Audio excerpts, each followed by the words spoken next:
Among NBA fans, it's widely known Isaiah Thomas and Michael Jordan are bitter rivals and do not get along, as till this day these two players are still feuding.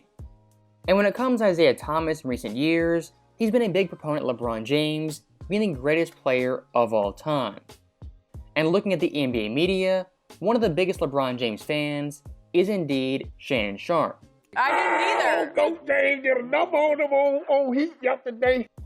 So looking at both Shannon and Isaiah, they're massive LeBron James fans and do believe he's the greatest player in NBA history. Now with that being the case, in today's video, we're going to respond to Shannon's points, debunk his narratives, and once again, respond to Isaiah Thomas.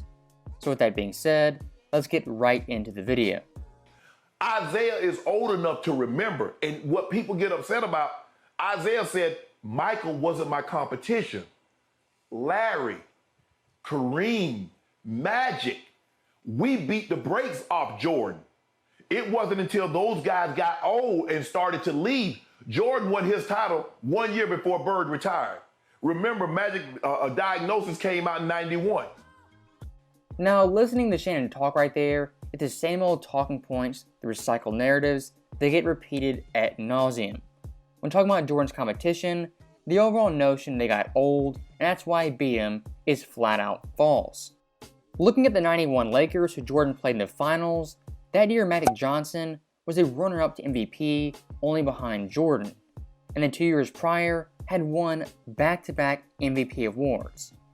Magic at that point was still in his prime and very much a top 5 player.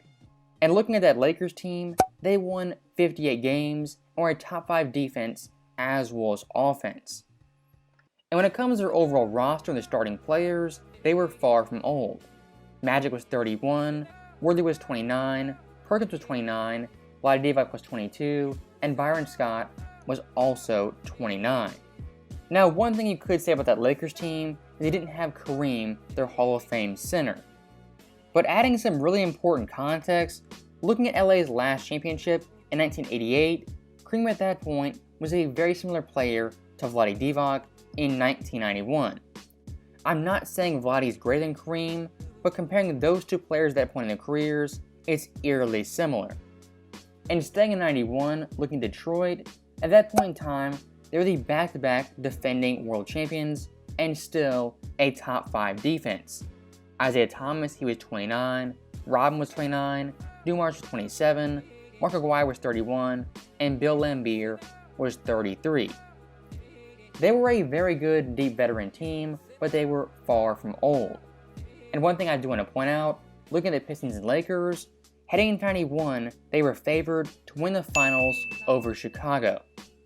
And looking at Shannon Sharpe, when it comes to his overall take, the one thing he won't do is apply the same logic to LeBron James. As looking at Boston in 2011, the first time LeBron beat them, KG was 34, Ray was 35, Paul Pierce was 33, Rondo was 25, and Kendrick Perkins was 26. Even going one step further, looking at the 2013 Spurs, that team was definitely aging. Tony Parker was 30, Duncan was 36, Manu was 35, Kawhi was 21, and Danny Green was 25. Using Shannon's own logic, that Jordan's opponents got old applies to LeBron James even more so. And one last thing I do want to throw in there, looking at older veteran teams, that really means nothing with their skill level as well as their experience. For example, Dallas in 2011, they're the second oldest team ever to win a championship, beating LeBron James and his Big Three Heat. If beating an older team is considered bad, what does it mean when you lose to them in embarrassing fashion? So this notion, Skip, that all of a sudden that Jordan was winning, oh, Jordan, nobody ate when Jordan was eating. Yes, they did.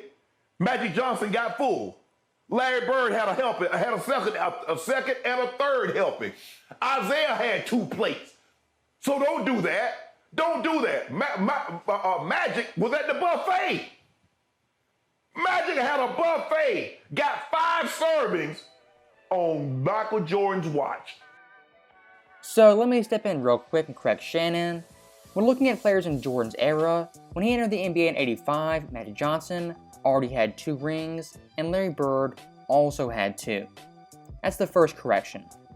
I also want to make it very clear, once again Shannon Sharpe is holding Jordan to this crazy standard. Because looking at LeBron James, if you apply the same logic, it's not going to go well. As looking at Jordan's 15-year career, only 5 teams won on his watch, compared to LeBron James, who in his career had 9 different teams win championships. And looking at Hall of Fame players who got rings on LeBron's watch, you had Tim Duncan, Kobe, D. Wade, Steph Curry, the Big 3 Celtics, Kawhi Leonard, Kevin Durant, Dirk Nowitzki, even Giannis. If Shannon wants to go there with Jordan, why not look at LeBron James and apply the exact same logic? And I do want to make one thing very clear, looking at Jordan's era in the 90s, for that decade, he dominated like no other player outside of Bill Russell. Winning 6 championships in 8 years, three-peating twice, never going to a Game 7 in the finals, never losing 3 games in a row, and his overall playoff record being 27-2. And the cherry on top for Jordan in his era, he prevented tons of Hall of Famers from winning championships. Guys like John Stockton, Gary Payton, Sean Kemp, Karl Malone, Barkley, the list goes on and on and on. LeBron James has the 5th highest scoring average in NBA history. And only Wilt Chamberlain has a higher field goal percentage. So it's Jordan, Wilt, I think Elgin Baylor, Kevin Durant, LeBron James. Kevin Durant is about 27.2. LeBron James is 27.1. And LeBron James has averaged at least 25 points a game for 18 straight seasons. You see, the notion is because he doesn't shoot the ball like a Kevin Durant from the 3, or his pull-up game is not as nice. He doesn't have a layup package like a Kobe or Mike that hangs in the air and the tongue hanging out all the way to the floor. He doesn't have any of that. All he does is consistently put the ball in the basket, game after game, year after year, for 19 seasons. For the first time in this video, me and Shannon actually agree on one thing. And when it comes to LeBron James, his ability to score is definitely underrated. And for the past 20 years, he's been an absolute machine, averaging 25 points nearly every season. And in my own personal book, LeBron James, looking at his totality of work, he is undoubtedly a top 5 scorer. But the one thing I would be wary of is looking at total stats and his raw scoring numbers. Because like Shannon said, when it comes to scoring, there are things that matter and little nuances that don't show up on the stat sheet. For example, look at someone like Karl Malone, who for 17 straight years averaged above 20 points. Compared to someone like Kobe, Karl Malone was a more consistent scorer, as Kobe in his career only averaged above 20 for 14 straight years. And still looking at raw stats, Karl Malone, for his career, averaged the same points per game as Kobe on better shooting. And looking at total points all time, Karl Malone actually beats Kobe in this category. My overall point being, looking at longevity or total stats, yes they do matter, but looking at who the better overall scorer was, someone like Karl Malone isn't comparable to Kobe Bryant. He could possibly reach 40,000 points. And he led his team in assists every single year. So let that sink in. If Michael Jordan were to lead his team in rebounding, he was that's like Dennis Rodman. All of a sudden, Dennis Rodman is known as a rebounder, and he's a rebounder. He's a rebound first guy. LeBron James is thought of as a pass first guy, and he's going to be the all-time leading scorer. This right here is one of the worst LeBron narratives, as someone like Shannon says LeBron James is a pass-first player. Now, I understand Shannon's thinking because LeBron James is a dual threat, a great passer, and a great scorer.